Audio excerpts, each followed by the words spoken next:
last time we were together, you had given me the word clarity, last month actually. And the question that I guess that I wanted to ask you was that we've been talking a lot about being on our high-flying disc and maintaining that.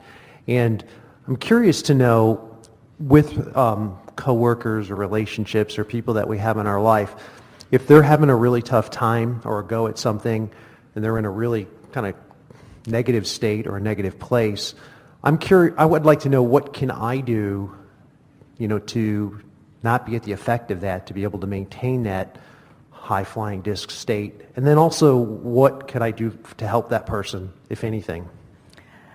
Well, the thing that's tricky about it, clarity is such a wonderful state of being because it translates into so much wonderful experience. When you're clear-minded, you are more effective and more efficient. You are a better communicator. In other words, clarity really means aligned. Alignment and clarity are the same word, but clarity is more the physical effect of alignment. It's more, we would say that clarity is like the manifestation of alignment. And so and the way to feel that is just feel the difference between clarity and confusion, and just ask yourself which you prefer. And that sort of foggy feeling, or that sort of stumbling around, not being clear about something, as compared to clarity. Clarity is such a wonderful feeling.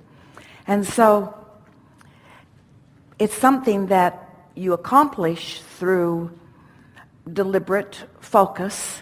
In other words, clarity is the result of a lot of momentum that is absent of resistance. And so then when you focus upon someone who is having a hard time, you are doing exactly the opposite. You got to a place of clarity by not focusing on that, and you will not maintain a place of clarity when you then do focus on that. That's as clear as we can be. So how does that fit in, Abraham? How do I be an uplifter? I want to be an uplifter. How do I be an uplifter? And we say, you just have to make sure that the attention that you give to any subject does not disrupt your clarity. And in time, you just find yourself, here, oh, you're really going to like this. This is the best way of explaining this. So, do you acknowledge that your greatest value to others comes to them from you, or is influenced from you, when you are on your high-flying disc? Yep. So, and do you acknowledge that most people are there and not there and there and not there and there and not there? So you're all sort of zigging and zagging around. And law of attraction is bringing you together. And so a lot of times you rendezvous with people that you care about, not on the high-flying disc, because let's say they're not there very often. So if you're going to have any kind of a meaningful relationship with some people, feels like you got to come down to Henryville where they are. And you feel committed to having relationships with some people, and so you're willing to sacrifice your high-flying disc in order to be where you need to be in order for them to hear you or you to hear them. But everybody is occasionally there, because everybody wakes up there.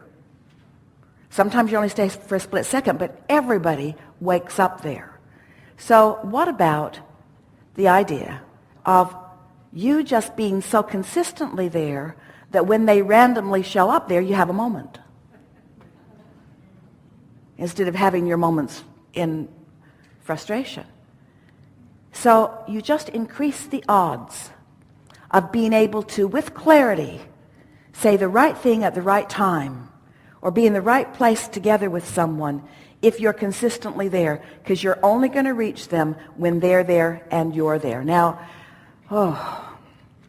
that sort of puts teaching and mentoring in a whole new place, doesn't it? Because so many teachers there are a lot of people that go looking for problems so that they can solve them.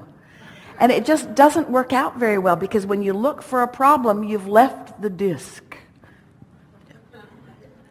So now ask your question again. How can I help someone Help them out of what? Help them out of confusion? Be clear. You can't get poor enough to help poor people be prosperous, and you can't get sick enough to help sick people get well, and you can't become confused enough to help confused people become clear.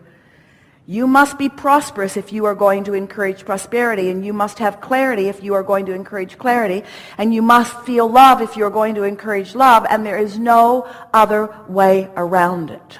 So if we were standing in any of your physical shoes, we'd just get there and stay there as best we can and rendezvous with whoever happens to show up and let law of attraction do the matchmaking.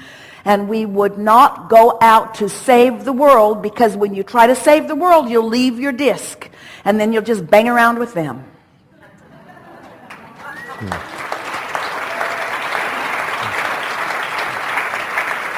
And no one wants to hear that. In other words, Esther knows that in her times of sadness and discouragement, once Jerry made his transition, that there were many people who were in their high-flying place that reached out to her, and she appreciates that they reached out.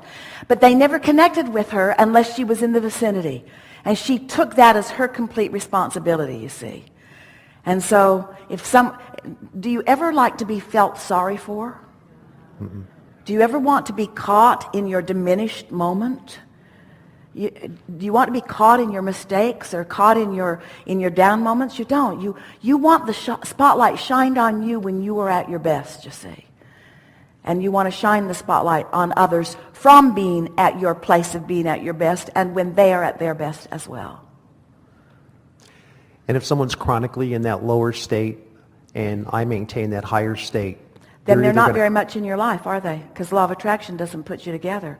And if you get together a lot, then your first two statements cannot be accurate. If they're chronically there, and you're chronically not, and you're chronically together, somebody's chronically not where they chronically think they are. Yeah.